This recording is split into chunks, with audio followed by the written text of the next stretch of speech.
بتاؤں دوستو تمہیں کہ کیا حسین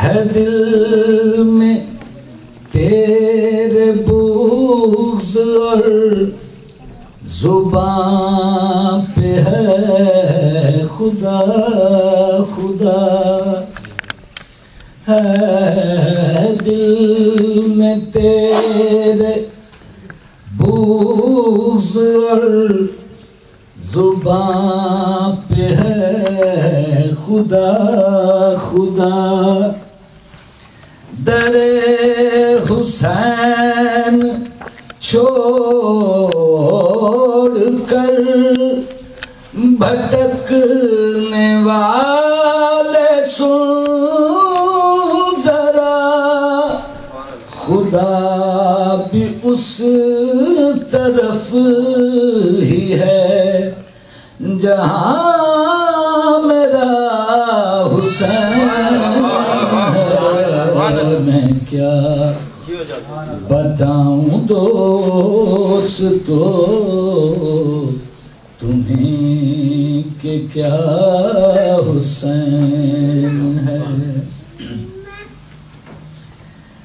حسین فخر انبیاء حسین دین کی لاج ہے حسین فخر انبیاء حسین دین کی لاج ہے ہر ایک دل پہ آج بھی حسین ہی کا راج ہے یزید کب کا مٹ چکا حسین تھا حسین ہے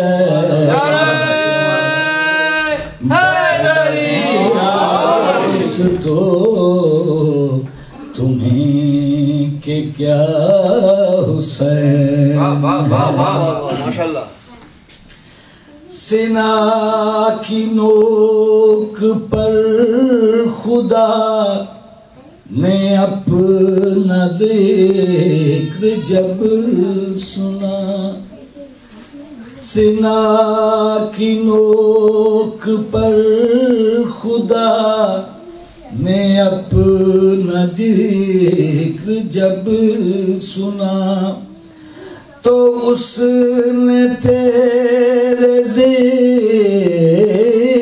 کو یہ مرتبہ عطا کیا جہاں اذان بھی نہیں وہاں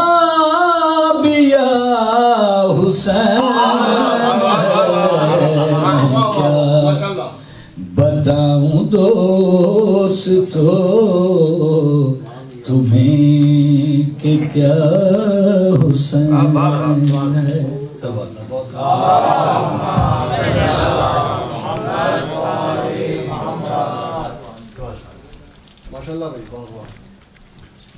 ماشاءاللہ اب درخواست ہے محسن بھائی سے کہ تشریف لائیں اور ذکر محمد و آل محمد بیان کریں بآواز بلند صلوات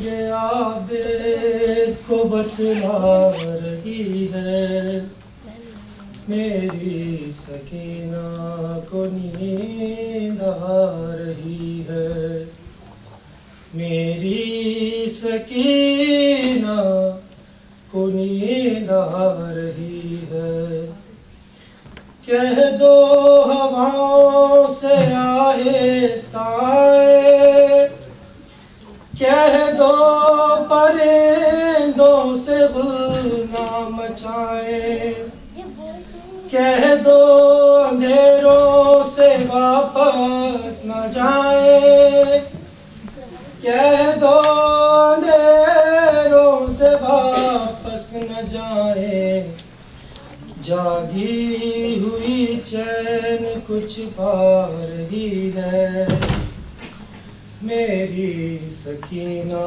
کو نیند آ رہی ہے، میری سکینہ کو نیند آ رہی ہے۔ شاید رسن کی اذیت ہوئی کم، مقدم کرو بیبیوں شور ماتم، سجاد زنجیر بولے نہ اس دم، سجاد زنجیر بولے نہ اس دم، شاید غموں کی گھڑی جا رہی ہے، میری سکینہ کو نیند آ رہی ہے، میری سکینہ کو نیند آ رہی ہے۔ زندہ کا در زور سے اب نہ کھولو، اے پہرے داروں باہستہ بولو، تم بھی تو جاگے ہو کچھ دیر سو لو، تم بھی تو جاگے ہو کچھ دیر سو لو، بابا کی خوشبو اسے آ رہی ہے، میری سکینہ کو نیند آ رہی ہے، میری سکینہ کو نیند آ رہی ہے۔ یہ شام غریباں کی جاگی ہوئی ہے، تماچوں کے ڈر سے نہیں سو سکی ہے، ذرا اب گلے سے رسن جو کھلی ہے، ذرا اب گلے سے رسن جو کھلی ہے، سکون سے جو اب سانس لے پا رہی ہے، میری سکینہ کو نیند آ رہی ہے، میری سکینہ کو نیند آ رہی ہے۔ یہ شام غریباں کی جاگی ہوئی ہے، تماچوں کے ڈر سے نہیں سو سکی ہے، ذرا اب گلے سے رسن جو کھلی ہے، ذرا اب گلے سے رسن جو کھلی ہے، سکون سے جو اب سانس لے پا رہی ہے، میری سکینہ کو نیند آ رہی ہے، میری سکینہ کو نیند آ رہی ہے۔ میں خوش ہوں کہ سوئے گی میری دلاری، میں قربان اس کے میں اب اس کے واری، بہت سہ چکی دکھ یہ غازی کی پیاری، بہت سہ چکی دکھ یہ غازی کی پیاری، مگر نبض کچھ اور بتلا رہی ہے، میری سکینہ کو نیند آ رہی ہے، میری سکینہ کو نیند آ رہی ہے۔ مگر یہ ہوا کیا کہ زندان رویا، بدن روح کے ساتھ بچی کا سویا، نہ جاگی وہ عابد نشانہ ہلایا، نہ جاگی وہ عابد نشانہ ہلایا، ماں یہ کہتے بھی شرما رہی ہے، میری سکینہ کو نیند آ رہی ہے۔ کہاں تک لکھوں گا میں ریحان نوحہ، کبھی شام جاؤں تو دیکھوں وہ روزہ، جہاں قیدی بچی کا مرقد ہے تنہا، جہاں قیدی بچی کا مرقد ہے تنہا، جہاں ماں بھی جا رہی ہے، میری سکینہ کو نیند آ رہی ہے، میری سکینہ کو نیند آ رہی ہے۔ کہہ دو ہواؤں سے آہستہ آئیں، کہہ دو پرندوں سے گل نہ مچائیں، کہہ دو اندھیروں سے واپس نہ جائیں، کہہ دو اندھیروں سے واپس نہ جائیں، جاگی ہوئی چین کچھ پا رہی ہے، میری سکینہ کو نیند آ رہی ہے، میری سکینہ کو نیند آ رہی ہے۔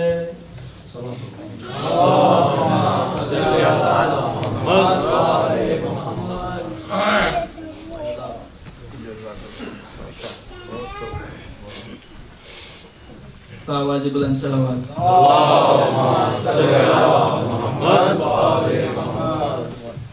اس سے پہلے کہ مولانا زدہ ممبر ہوں، آپ تمام مومنین سے درخواست ہے کہ تھوڑا تھوڑا آگے تشریف لائیں تاکہ بعد میں آنے والوں کو پریشانی نہ ہو۔ تمام مومنین سے درخواست ہے کہ آگے آگے تشریف لائیں۔ جو مومنین بعد میں آئے ہیں ان کے لیے ایک چھوٹا سا اعلان سماعت فرمائیں۔ میرے پاس ایک اشتہار ہے جو مجلس کے بعد میں آپ میں تقسیم کروں گا، اور وہ مولانا صاحب مولانا مرزا محمد جواد انگلینڈ سے لائے ہیں، اور اس کا مقصد جو ہے وہ انگلینڈ میں ایک لائبریری کا قیام ہے جس میں اس کو حسینیہ انسائکلوپیڈیا کا نام دیا گیا ہے، اور جس میں امام حسین علیہ السلام کے بارے میں جتنی بھی کتابیں یا جو لٹریچر ہے اس کا انسائکلوپیڈیا بنایا جا رہا ہے، تو اس کے بارے میں میرے پاس اشتہار ہے، مجھ سے بعد میں لے لیجئے گا۔ ماتم کے بعد نیچے نیاز کا انتظام ہے، کچھ مومنین بغیر نیاز کیے چلے جاتے ہیں، ان سے درخواست یہ ہے کہ نیاز کیا کیجئے۔ اب میں درخواست کروں گا مولانا مرزا محمد جواد صاحب سے کہ میں خطاب کروں۔ آواز بلند صلوات۔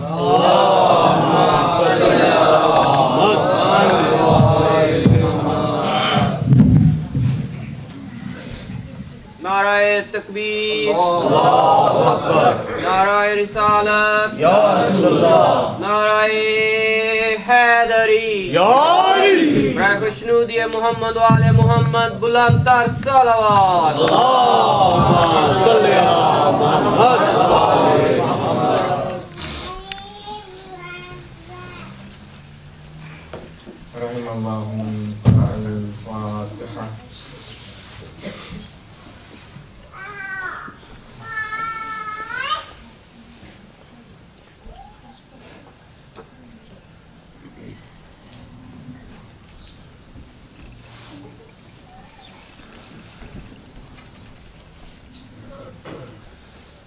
لا حول ولا قوة إلا بالله العلي العظيم۔ بسم الله الرحمن الرحيم۔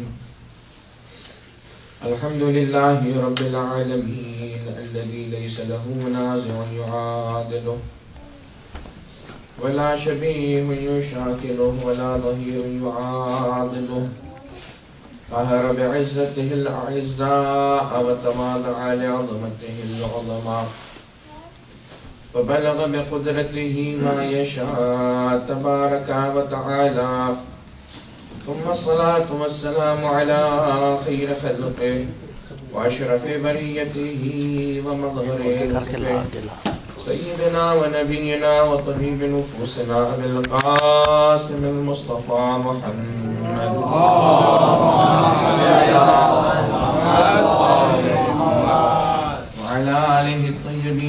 الطاهرين المعصومين المظلومين الهداة المهديين الذين أذهب الله عنهم الرجس وطهرهم تطهيرا.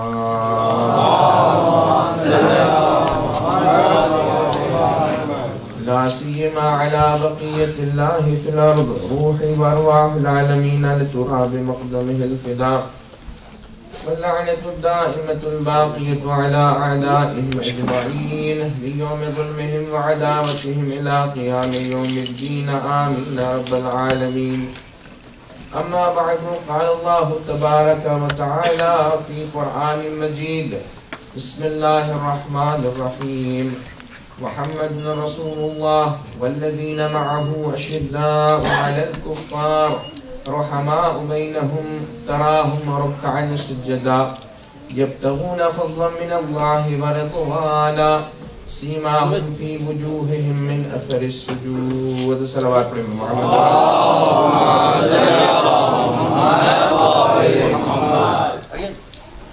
معزز محترم سامعین، السلام علیکم ورحمۃ اللہ وبرکاتہ۔ وعلیکم السلام ورحمۃ اللہ۔ اس سے پہلے کہ آج میں اپنی مجلس کا آغاز کروں، یہ چاہتا ہوں کہ جو بروشرز جن افراد کے ہاتھ میں ہیں، آپ کے 5 منٹ لے کر اس کی تھوڑی سی تفصیلات آپ کی خدمت میں بتلائی جائے۔ انگلینڈ میں ایک ادارہ ہے کہ جس کا نام ہے حسینی سینٹر آف ریسرچ، جس کے بانی ہیں، بنیاد گزار ہیں آیت اللہ محمد صادق الکرباسی۔ یہ جو عراقی ہیں اور جن کا سلسلہ نسب مالک اشتر نخعی تک پہنچتا ہے، انہوں نے تقریباً آج سے 25 سال پہلے ان کے ذہن میں یہ بات آئی کہ مختلف موضوعات پر کام کیا جاتا ہے، کیوں نہ امام حسین علیہ السلام کے بارے میں زیادہ سے زیادہ کام کیا جائے، کیونکہ اہل بیت اطہار میں محوریت جو دی جاتی ہے وہ امام حسین علیہ السلام کو دی جاتی ہے، اور جو بھی مواد تاریخ میں ہے اسے اکٹھا کیا جائے۔ تو اس بات کو مد نظر رکھتے ہوئے انہوں نے اس کا نام رکھا ہے، اس انسائکلوپیڈیا کا عربی میں جو نام بنتا ہے، حسینی دائرۃ المعارف۔ اس کے بروشرز آپ کے سامنے ہیں، آغا صاحب کی بھی تفصیل جو ہے اس میں موجود ہے۔ یہاں پر بیسیکلی جو کام ہوتا ہے وہ فوکس کیا گیا ہے امام حسین علیہ السلام پر۔ مثلا آغا نے بہت ساری کتابیں لکھی ہیں، ان کے پاس مسودات ہیں۔ مسودات اسے کہتے ہیں کہ جو ہینڈ ریٹن ہوتے ہیں، جو چھپتے نہیں ہیں۔ تقریباً انہوں نے 600 جلدیں امام حسین علیہ السلام کے بارے میں لکھ لی ہیں، مسودے کی شکل میں موجود ہیں۔ اور جو کتابیں چھپی ہیں وہ ہیں تقریباً 74، جو اس سال کی جو ہم نے مکمل کی ہے وہ 74 ہیں، اور ہر جلد جو ہے اس شکل میں بیروت سے جو ہے چاپ ہوتی ہے۔ ان کتابوں میں جو 74 بکس چھپ گئی ہیں، اس میں جو موضوعات آئے ہیں، امام حسین علیہ السلام قرآن مجید میں، امام حسین علیہ السلام کی سیرت، اقوال ائمہ علیہ السلام میں امام حسین علیہ السلام کے بارے میں کیا کہا گیا ہے، اور اسی طریقے سے سیرت امام حسین علیہ السلام پر گفتگو کی گئی ہے۔ تاریخ مراقد یعنی ہسٹری آف شرائنز، اس پر مفصل گفتگو کی ہے، اور مخصوصاً امام حسین علیہ السلام کی قبر شہادت سے لے کر اب تک کے کن مراحل سے گزری، کیسی کیسی ذریعے وہاں پر نصب ہوئیں۔ بہرحال اس سے ہٹ کر بھی انہوں نے تقریباً انسائکلوپیڈیا سے ہٹ کر بھی انہوں نے الحمدللہ 150 کے قریب کتابیں لکھی ہیں کہ جس میں اجتہادی اور مختلف جو ہے موضوعات کو جو کہ لوگوں سے ریلیٹڈ رکھتے ہیں انہوں نے قلم بند فرمایا ہے۔ تو عزیزان گرامی، ظاہر سی بات ہے، آپ لوگ جانتے ہیں کہ کوئی بھی ادارہ، کوئی بھی مشن جو ہے تعاون کے بغیر نہیں چلتا ہے، اور اللہ تبارک و تعالیٰ فرماتا ہے وَتَعَاوَنُوا عَلَى الْبِرِّ وَالتَّقْوَىٰ وَلَا تَعَاوَنُوا عَلَى الْإِثْمِ وَالْعُدْوَانِ۔ نیکی میں مومنین کو ایک دوسرے کی جو ہے مدد کرنی چاہیے، اور میں اس لیے آپ کی خدمت میں یہ عرض کر رہا ہوں کہ اللہ تبارک و تعالیٰ کے دین کو آگے بڑھانے میں کوئی شرم کی بات نہیں ہوتی ہے، اور اللہ تبارک و تعالیٰ نے دین اسلام کو جو پھیلایا ہے تو محمد مصطفیٰ صلی اللہ علیہ وآلہ وسلم نے فرمایا خذ من اموالہم صدقۃ، اے محمد لوگوں کے مال میں سے صدقے کے عنوان سے لو، تاکہ وہ صدقہ لوگوں کے مال کی اور نفس کی طہارت کا سبب بنے۔ تو ظاہر سی بات ہے اللہ تبارک و تعالیٰ نے علماء کو علم دیا ہے، تو وہ اپنی ذمہ داریوں کو جو ہے برسر کار لے کر آ رہے ہیں اور ماشاءاللہ سے کتابیں جو ہیں چھپ رہی ہیں. اللہ تبارک و تعالیٰ نے جس کو بھی جو صلاحیت دی ہے اور وہ پارٹیسپیٹ کر سکتا ہے اس میں چاہوں گا کہ آپ لوگ پارٹیسپیٹ کریں. اور عزیزان گرامی یہ باقیات الصالحات ہے. جو شخص امام حسین علیہ السلام سے متصل ہوا اس کا قیامت تک کے نام باقی رہ گیا. تو جیسا بھی آپ تعاون فرمانا چاہیں آپ جو ہے ڈائریکٹ آغا صاحب کو کانٹیکٹ کر سکتے ہیں. ان کی ڈیٹیلز وہاں پر موجود ہے. اماؤنٹ جس قسم کا بھی ہو ظاہر سی بات ہے ایک قطرہ بھی مل کر دریا بنتا ہے. تو جیسا آپ چاہیں جیسی سہولت ہو. یا اگر مثال کے طور پر آپ فرض کیجئے کہ مالی تعاون نہیں کر سکتے ہیں تو مثال کے طور پر فرض یہ کریں کہ لوگوں سے اس چیز کے سلسلے میں بتائیں. یا میں وہاں پر جو بخش اردو میں کام کرتا ہوں تو آغا صاحب نے یہ بھی کیا ہے کہ سارے وہ اشعار کے جو عربک زبان میں امام حسین علیہ السلام کے بارے میں کہے گئے ہیں انہیں جمع کیا ہے. فارسی بھی جمع ہو چکے ہیں. اور میں الحمدللہ وہاں پر جو ہے اردو سیکشن میں ہوں کہ جہاں پر میری ذمہ داری یہ ہے کہ سارے کے سارے جو اشعار نویں صدی سے اردو زبان میں حیدرآباد دکن سے شروع ہوئے ہیں عزاداری کے جہاں پر سب سے پہلے شعر کہے گئے امام حسین علیہ السلام کے بارے میں. ظاہر سی بات ہے وہ اردو بہت قدیمی تھی. اس کا ہم نے ٹرانسلیشن کیا ہے. جو نئے لوگ ہیں وہ پرانی اردو کو سمجھ سکتے ہیں کیونکہ ترجمہ آیا ہے الفاظ کے معنی آئے ہیں. اور اسی طریقے سے انشاءاللہ قافیہ بقافیہ ہم ترجمہ کر رہے ہیں اردو مرثیوں کے اوپر. حالانکہ ہمارے یہاں ماشاءاللہ زبان ہماری اردو ہے لیکن اردو داہی مشکل ہوتا ہے میر انیس کے انہیں مرثیے پڑھنا. تو اس پر ہم یہ کام کر رہے ہیں کہ سہولت کے لیے مرثیوں کے اوپر ہم نے زیر زبر پیش لگا دیا ہے تاکہ اگر کوئی اپنا بندہ جو اردو بیسک جانتا ہے وہ آرام سے پڑھ سکتا ہے. تلفظ کیا ہے اسے صحیح تلفظ جو ہے پتہ چل جائے گا. اور پھر اس کے بعد جب سارے کے سارے اشعار اردو کے جمع ہو جائیں گے بالخصوص وہ کہ جو پرانی صدیوں سے ہیں جو صرف اور صرف لائبریریز میں ملتے ہیں ہم جب وہ لوگوں تک پہنچیں گے تو اس پر اعراب لگایا ہم نے. اعراب لگانے کے ساتھ ساتھ اس کا ٹرانسلیشن اردو شعر سے عربی شعر میں منتقل کیا جا رہا ہے کہ جس کے نمونے میں انشاءاللہ آپ اگر چاہیں تو میں بتا سکتا ہوں. ایک صلوات پڑھیں پر محمد و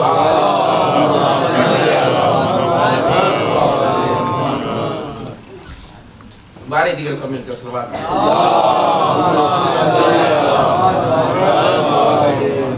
عزیزان گرامی. ہماری جو گفتگو چل رہی ہے امامت اور قرآن مجید کے عنوان سے میں نے آپ کی خدمت میں ابتدائی مجالس میں یہ عرض کیا کہ اللہ تبارک و تعالی نے ولایت علی ابن ابی طالب کا قرآن مجید میں مختلف مقامات پر تذکرہ کیا اور کہاں کہاں تذکرہ کیا اس کے تھوڑی سی جھلکیاں اور نمونے میں نے آپ کی خدمت میں پیش کیے.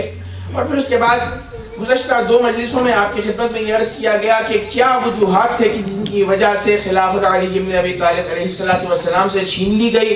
اور پھر کل کی جو مجلس تھی تو اس میں نے آپ کی خدمت میں یہ عرض کیا کہ جب خلافت کو چھین لیا گیا تو مخالفین نے سب سے پہلا کام یہ کیا کہ اہل بیت اطہار کے اوپر سائنشنز اور اقتصادی پابندیاں لگا دی. اور پھر اس کے بعد عزیزان گرامی جب پابندیاں ہو گئی حکومت مستقر ہو گئی تو اس زمانے میں یہ سوال ہوتا تھا کہ بھائی ہر چیز کی دلیل قرآن مجید میں موجود ہے. اگر یہ خلیفہ وقت ہیں تو قرآن مجید کی یہاں پر ان کے لیے نشاندہی ہونی چاہیے تائید ہونی چاہیے. تو سوالات بہت اٹھنے لگے. یہی وجہ ہے کہ قرآن مجید کی ایک آیت کو اہل سنت نے پیش کیا کہ جس میں وہ یہ بتاتے ہیں کہ خلفائے راشدین کی خلافت کا تذکرہ ہے. وہ آیت سورہ فتح کی 29ویں آیت ہے کہ جس میں اللہ تبارک و تعالی فرماتا ہے محمد رسول اللہ محمد اللہ کے رسول ہے. والذین معه جو محمد کے ساتھ لوگ ہیں اشداء علی الکفار وہ کفار کے اوپر شدید ہیں. رحماء بینہم اور اپنے آپ جو افراد ساتھ ہوتے ہیں ایک دوسرے کے صحابہ ایک دوسرے کے ساتھ رحم دل ہے. تراہم رکعا سجدا اے محمد تم انہیں دیکھو گے کہ وہ رکوع اور سجدے کی حالت میں ہے. کون؟ جو رسول اللہ کے ساتھ ہے. یبتغون فضلا من اللہ ورضوانا اور یہ اللہ تبارک و تعالی سے ہمیشہ اس کی رضایت کو چاہتے ہیں. سیماہم فی وجوہہم من اثر السجود اور سجدے کی وجہ سے ان کی پیشانیاں چمک رہی ہیں یا ان کی پیشانیوں کے اوپر گٹھے بنے ہوئے ہیں. اب عزیزان گرامی ہم یہ کہتے ہیں کہ یہ ساری کی ساری آیت صرف اور صرف علی ابن ابی طالب کی شان میں نازل ہوئی ہے. لیکن اہل سنت کا پہلے بھی اور اس زمانے میں بھی بار بار اقرار ہوتا ہے. وہ یہ کہتے ہیں کہ یہ آیت رسول اللہ کی رسالت کو بیان کرتی ہے اور خلفائے راشدین کی خلافت کو بیان کرتی ہے. جب آپ پوچھیں گے کیسے بیان کرتی ہے تو انہوں نے کہا محمد رسول اللہ. ترجمہ اپنے انداز سے کیا ہے محمد اللہ کے رسول ہیں. والذین معه سے مراد خلیفہ اول ہیں.